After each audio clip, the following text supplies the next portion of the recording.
اگر 14 مئی کو انتخاب کروانا ہے تو یہی میں سمجھتا ہوں کہ عید کی چھٹیاں ہی ہیں جس پہ کوئی بات ہو سکتی ہے، کیونکہ ایک لمبا پروسیس ہے، بیلٹ پیپر کی چھپائی ہے، انتخابی نشان الاٹ کرنا ہے، پھر ٹکٹس کا معاملہ جہاں تک ہے پی ایم ایل این نے ابھی آغاز بھی نہیں کیا اس کا، بائیک آؤٹ کی خبریں سامنے آ رہی ہیں، تو اس کے بعد کوئی اور چانس انفارچونیٹلی ہے نہیں۔ سبسکرائب کریں اور بیل دبائیں تاکہ کوئی خبر رہ نہ جائے۔ آپ کو کیا نظر آ رہا ہے کہ یہ عید کے دوران ان دنوں میں کیا سیاسی قائدین میں تھوڑی سی لچک نظر آئے گی اور بیٹھ کر بات چیت کا سلسلہ چلتا رہے گا، سب لوگ ایک جگہ پر اکٹھے ہوں گے یا نہیں؟ بالکل نہیں اسامہ، جس طرح پہلے بھی ہم ڈسکس کر چکے ہیں اپنے شوز کے اندر کہ اب پی ایم ایل این بالخصوص پی ڈی ایم بھی مشاورت کی بات جب کر رہی ہے، پیپلز پارٹی نے بھی آپ نے دیکھا کہ زور لگانے کی کوشش کی مولانا کو منانے کے لیے، اور اس کے علاوہ اب اگر جو حکومتی وزراء ہیں ان کی بات کریں تو جس طرح سپریم کورٹ پیشی کے وقت آ کر گفتگو کر رہے تھے، خواجہ آصف صاحب نے بھی یہ بات کی اور لوگوں نے بھی بات کی کہ ہمیں ویسے تو بڑے اعتراضات ہیں اور بڑے ایسے فیصلے آئے ہیں جو ہمارے خلاف آئے ہیں، بہت سے ایسے فیصلے ہیں جس میں ہمیں انصاف ہوتا دکھائی نہیں دے رہا، اس کے باوجود ہم یہاں پر آئے ہیں اسی لیے کہ شاید کوئی نہ کوئی بریک تھرو ہو جائے۔ تو اب تھوڑی سی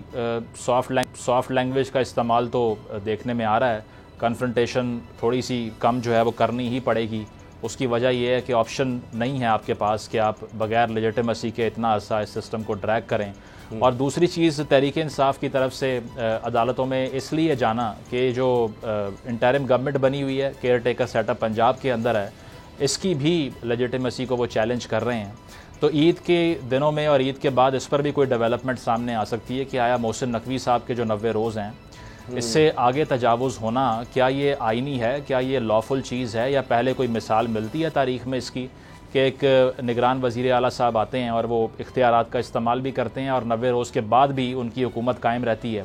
تو ایک تو وہ کوسچن ہے کہ پی ٹی آئی اس پر بھی پلے کرنا چاہ رہی ہے کہ ایسا نہ ہو کہ اگر انتخابات وقت پر نہ ہوں تو پنجاب کی جو نگران حکومت ہے وہ اگر یہی اسی سپیڈ سے کارروائیاں کرتی رہی تو ہمارے لیے نقصان ہے۔ تو ایک وہ وہاں سے عدالت سے ایکسپیکٹیشن رکھتے ہیں ان عید کی چھٹیوں میں، ایک یہ چیز واضح ہو سکتی ہے کہ اس کے بعد کورٹس کیا راستہ اختیار کرتی ہیں محسن نقوی صاحب کی حکومت کے خلاف، اور دوسرا جو مذاکرات کی بات جو آپ بھی ذکر کر رہے ہیں اس میں یہی موقع ہے، اگر 14 مئی کو انتخاب کروانا ہے تو یہی میں سمجھتا ہوں کہ عید کی چھٹیاں ہی ہیں جس پہ کوئی بات ہو سکتی ہے، کیونکہ ایک لمبا پروسیس ہے، بیلٹ پیپر کی چھپائی ہے، انتخابی نشان الاٹ کرنا ہے، پھر ٹکٹس کا معاملہ جہاں تک ہے پی ایم ایل این نے ابھی آغاز بھی نہیں کیا اس کا، بائیک آؤٹ کی خبریں سامنے آ رہی ہیں، تو اس کے بعد کوئی اور چانس انفارچونیٹلی ہے نہیں، اور اگر اس میں بھی کوئی ڈیولپمنٹ نہیں ہوتی تو پھر یہی سمجھیں گے کہ سیاسی حل تو نہیں نکلتا دکھائی دے رہا۔ اچھا، یہ جو آپ نے بات کی نگران سیٹ اپ کی، یہی ہم خیبر پختونخوا میں دیکھ رہے ہیں اور یہ پنجاب میں، تو جو ہمارا سارا سیاسی ڈھانچہ جو کھڑا ہے آئینی طور پر اگر دیکھ لیں یا حکومت آئین پر بیسس کرتا ہے، اور اس میں جمہوریت کا اور حکومت سازی کا سارا عمل ہے الیکشن سے، ووٹنگ سے، یعنی جس طرح ہم اپنے جسم میں دیکھیں اگر دل کا جو کام ہے اس طرح سے پورے جسم میں خون سپلائی کرنا وہ آئین کے تحت ہو رہا ہے، اور اس کی بنیادی چیز یہ ہے کہ الیکٹڈ گورنمنٹ ہوگی، لوگ یہ فیصلہ کریں گے کہ جی کس نے حکومت چلانی ہے اور حکومت کے تحت پھر سارے معاملات چلیں گے۔ تو اس کے ساتھ تو اب سب کچھ جڑا ہوا ہے، آپ کا بجٹ کے تحت آپ کو پتا ہوگا کس نے کس طرح سے کہاں پر جائے گا، کس طرح وہ استعمال ہوگا، کیا ہوگا، تو وہ سب پھر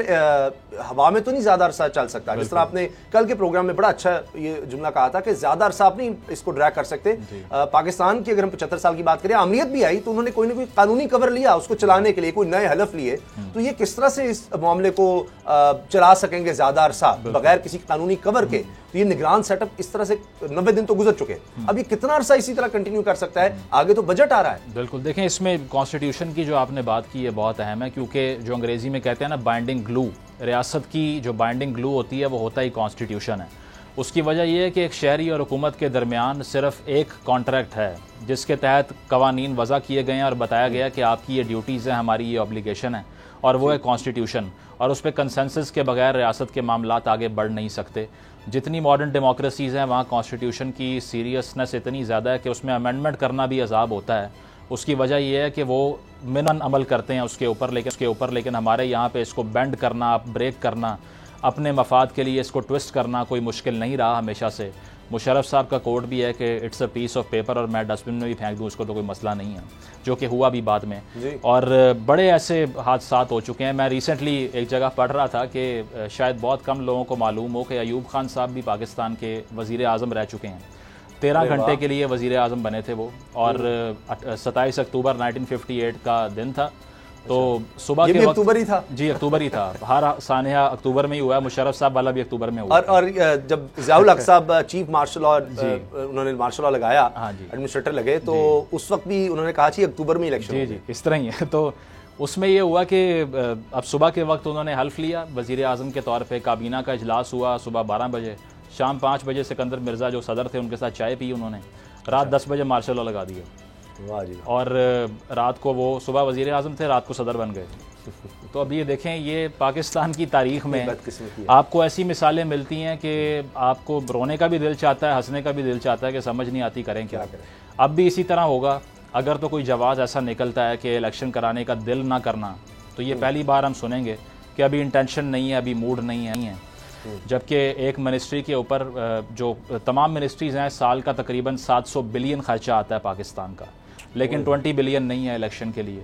تو اس میں یہی ہے کہ میلفائڈی انٹینشن انوالوڈ ہوتی ہے اور وہ ہر طرف سے ہوتی ہے. ہوائے نفس کی ہے حکمرانی،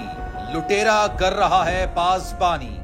بول نیوز کے مارکیٹنگ ہیڈ آکاش رام تاحال لاپتہ، تفتیشی ادارے جواب دینے سے قاصر. اہل خانہ پریشان، بیٹے کی جدائی میں ماں غم سے نڈھال. جو بچو ہندو پر آئے تھے جو کو پاکستانی،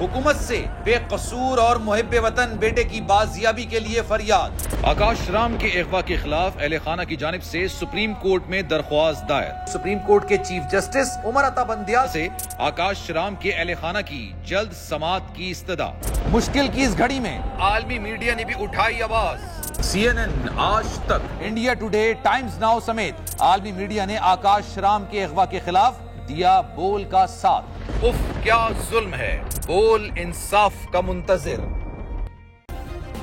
سبسکرائب کریں اور بیل دبائیں تاکہ کوئی خبر رہ نہ جائے.